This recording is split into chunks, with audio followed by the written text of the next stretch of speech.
When it comes to terrorism in Canada, there's two teams. There's Team Canada and there's Team Khadr. The latest propaganda from Team Khadr came in the form of this article on the CBC today, written by Jeff Green. He was only too happy to be the PR man for a bizarre little professor at McMaster University in Hamilton, Professor David L. Clark.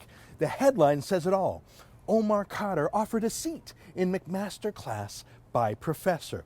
Of course, professors cannot offer seats in their classes to anyone, let alone a convicted murderer. Everyone, including murderers, have to apply to the university through a proper application form. But this isn't a serious offer. Omar Khadr's bail conditions require him to stay in Alberta or to go only with his lawyer to their vacation property in British Columbia. He could not go to McMaster. This is nothing more than a social justice warrior fluttering his peacock feathers for everyone to admire. Just how thoughtful he is. And by peacock feathers, I mean both the professors and the CBC. The story is quite amazing. It starts with this foolish comment by the professor who says, Khadr has, quote, in effect, served his sentence. Yeah, no, he hasn't. It's clearly that this is not a professor of law. His sentence, meted out by the jury in Guantanamo Bay, was for 40 years in prison.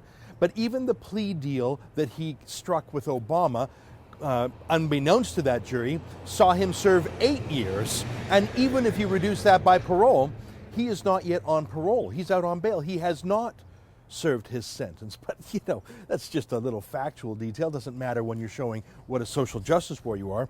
Let me read some more. The CBC took their lead from this social justice preening episode to say that Omar Khadr, and I'm quoting the CBC now, not the professor, renounced violent extremism when he got out of jail. No, he didn't. He did not renounce Al-Qaeda, did not even use the words Al-Qaeda, did not renounce his father's terrorism, did not renounce anything. He did say, in respect to a very specific question, that he was not interested in the jihad right now.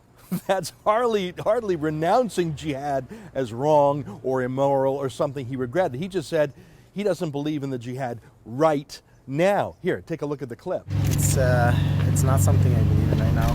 That was using punctilious language that, of course, the CBC was either too stupid or just too happy to notice. They went along with it. Clark has an interesting job at the university. He regards himself as a social justice warrior, not a teacher or an academic. He thinks that bringing Omar Khadr, a murderer, to sit with other students, the children of other parents, having a murderer amongst them would, quote, promote peace and social justice. I got to read some more from this professor. Imagine a teacher of children saying this. Whatever everyone feels about what happened on that battlefield all those years ago in Afghanistan, I think by any measure, he suffered a great deal. By he suffered a great deal, this professor means Omar Khadr. He doesn't mean Christopher Speer. But he says whatever everyone feels about it, that's so long ago.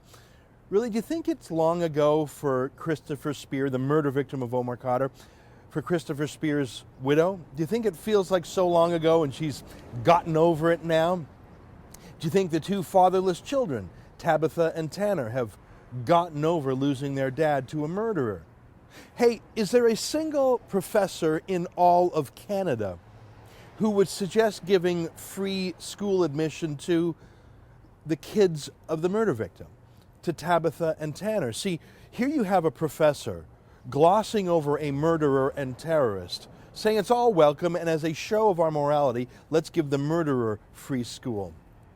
While Tabitha Speer, a widow, will have to come up with money to give schooling to her own children. Did the professor not think of them, or are they not real victims in his mind? I think this is not a surprising column. It's an ignorant column, not just of the facts. They can't even spell Omar Khadr's last name right, but does any of that matter? This is all about Team Khadr and their propaganda war against Team Canada. Of course, Christopher Speer's name isn't mentioned, nor those of his fatherless kids, because this is about denormalizing our military and justice and about turning a murderer into a folk hero. If McMaster University does this, they will become a disgrace, just like the CBC and their social justice professor. For TheRebel.media, I'm Ezra Levant.